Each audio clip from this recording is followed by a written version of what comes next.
Утре во предпладневните часови во базата во Автокоманда делегација на Европската Унија ќе му предаде 6 нови еколошки автобуси на јавното сообраќајно претпријатие.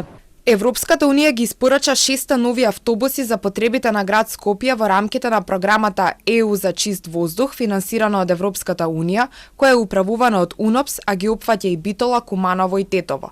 Автобусите работат на компримиран природен газ и го исполнуваат стандардот Евро 6, а намалените емисии на јаглерод диоксид ќе придонесат за подобар квалитет на воздухот во главниот град. Оваа донација ги скара владата и градот во обид за тоа кој прв да каже дека доаѓаат 6 нови автобуси.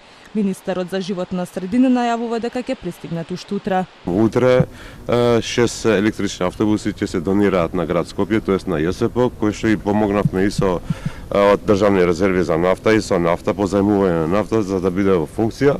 Меѓутоа тоа што не може да го блокира, го узурпира. Реагира советничката на град Скопје Ирена Витина. Министерството ниту аплицирало за проект, ниту го добило. Немој да го присвојуваш трудот на вработените на град Скопје. За автобусите кои упорно ги презентираш како свој единствен проект, очигледно не те информирале дека постои апликација која градот Скопје и вработените изготвиле и успешно ја имплементирале. За среќа, ова се европски процеси на кои ти не можеш да влиеш. Од делегацијата на Европската Унија информираат дека на свеченото примопредавање ќе учествуваат и градоначалничката Даниела Арсовска и министерот за животна средина Изет Меджити. Според информација од царина, на 11.12 овој месец се пристигнати веднаш од царината 6 автобуси, но досега се уште никој не ги подигнал. Премиерот Христијан Мицкоски ветува дека до крајот на гредната сезона ќе бидат набавени 100 до 120 нови автобуси. Во јавниот градски превоз од денеска се вклучуваат и приватните превозници, но не со целиот капацитет.